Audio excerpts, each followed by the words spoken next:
let's get to real quick the women's roster, and this is where I think the expectations, like I said, were I think a little bit higher. I spoke about it with Alexis. I don't know how much it sort of come up at on attacking third, but obviously the controversial decision was obviously to bring Corbin Albert, but the interesting and we saw this. Everybody has talked about it ad nauseum. It's not really about whether she should or should not be on the team. It's like, look, we accept the statements that they've made. I'm personally not 100% happy with it, but arguing arguing at the internet is not going to necessarily be productive. At least for me, doesn't make me feel better. But the thing I do enjoy is that it's opening up the women's national team to just literally like being roasted. There's TikToks, there are stories, everybody sort of having a good time, sort of teasing Corbin about her inclusion on the team. But I guess my main question to you is it a distraction at all? Do you think it affects these players in any way? Because the sense I get is that the players, we've seen like Lynn Williams, we've seen Sam Mewis talk about it, and players that are on this team, we've seen their statements. It feels to me that the conversations have been had. They've told her how they feel. They told her what they felt she did wrong. And again, we haven't heard anything from Corbin herself. But again, I am also trying to be conscious of the fact, like, was she 19 or something like that? Like 20? She's young. I mean, that aside, irrespective of her age, I can say with utmost certainty that beyond her liking and like reposting of those really just incendiary and inappropriate posts, is that U.S. soccer getting involved and intervening, you would not get a statement out of her. The edict would be like, you issue an apology in however you think you see fit, and that'll be the end of it. Because nothing that you can say going forward is going to rectify that, quite frankly. Emma Hayes has made it clear that she intends to uphold the existing culture of openness and inclusivity. And with that, we have to entrust that the conversations that needed to be had and the work that she's been trusted to do, and by her, I mean Corbin, will get done. But also, it's an indoctrination. So with that, it takes time to undo that. Culture changes slowly. We've seen the quickest shift in culture more broadly within the last 5 years, and it's been unprecedented. So with that being said, our U.S. women's national team would effectively represent that mix and also juxtaposition in a lot of cases of views and upbringings. And as long as you are outwardly accepting and kind, and or figure out how to get that done, if you are somebody that has maybe some outlier views, that's kind of a microcosm of our current political and climate in the U.S. So to me, it makes a lot of sense that, like, yeah, of course, you'd end up with like one person or two. But with that being said, you could also figure out a way to work through whatever it is that you think are deeply held beliefs, and that's on her.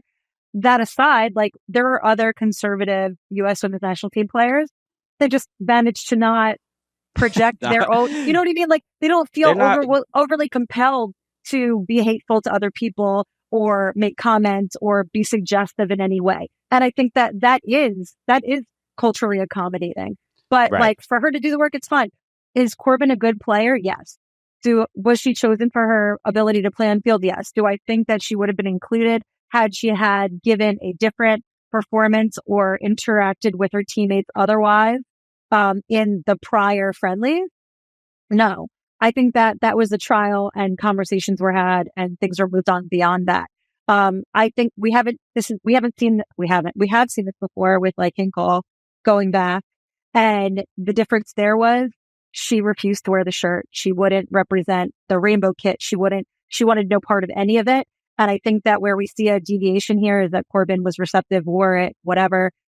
Is the booing affecting her? Yeah. Should it? Yeah. Actions have repercussions. Mm-hmm. Yeah. It's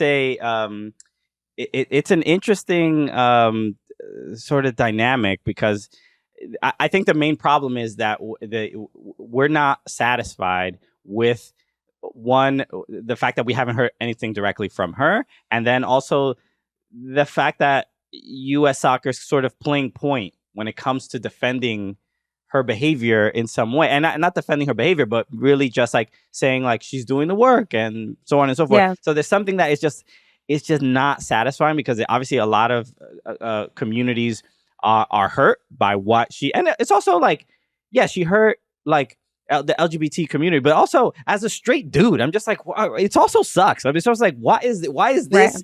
Why are you so loud about this? It's sort of like we have had a conservative players that represent the national team, but we all know the game. Everybody's like, I gotta go to work. Let me just keep this to myself. Yeah. Like, let's just keep it a buck. I think that part I do attribute a lot to like youth and just legitimately, to put it bluntly, being an idiot and being like, oh, that's entertaining to me. I think there were multitudes of worry included in that, because like not only was like transphobic, anti-LGBTQI plus, but also like the fact that you are somehow finding joy in a teammate or former teammate, potential team, whatever, in Rapinoe's injury is just like, it's gross. Doubly right. Like it just is. I was in San Diego. For the final. And when Megan Rapinoe went down and injured in like the 3rd minute of the game, I was literally heartbroken. I was just like, this is the worst, like, you know, because we were all building up to the Ali Krieger, Megan Rapinoe final and who was going to win and all this other stuff. And for it to end, for her career to end in that, there was nothing. I'm a comedian and I'm like not even thinking about making jokes in that moment, because it was like, you know, we've met Megan Rapinoe, we know her obviously, so we you know, I think we have a different perspective, but still she's just like a hero to so many, myself included. Even if she weren't a hero, you never celebrate someone else's injury. Of course. Period.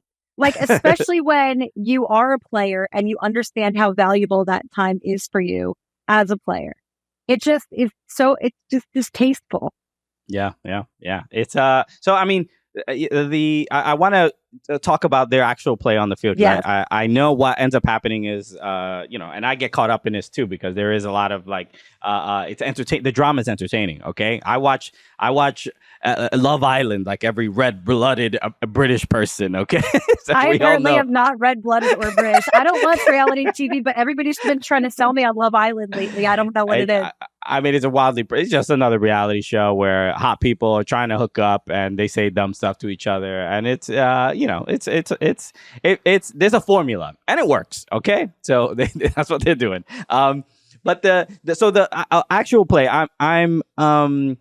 the last Olympics were bad. Well, we lost to Sweden, I believe. I forgot who we lost to. We bronzed. So could have been better. Could have been better. Yeah, it's not like we didn't medal at all, but it was a lackluster performance. The last Olympics felt a little bit like you know, that older generation was sort of still there, and you could sort of feel like, hey, I think this is it. Obviously, with Rapinoe being there, did Carly Lloyd play on that team as well? I don't remember. I think she was. I feel like she was, but also that was a weird year because it was COVID Olympics, so it got postponed. Like, there's a myriad of things that just like did not. So, but it just like it just, especially after winning the World Cup, the expectations were just like, oh, okay, it's going to be this again, and I think the expectations have always been very high because the women's program has always been exemplary. So the expectation is always they will rise to the occasion and they will figure it out.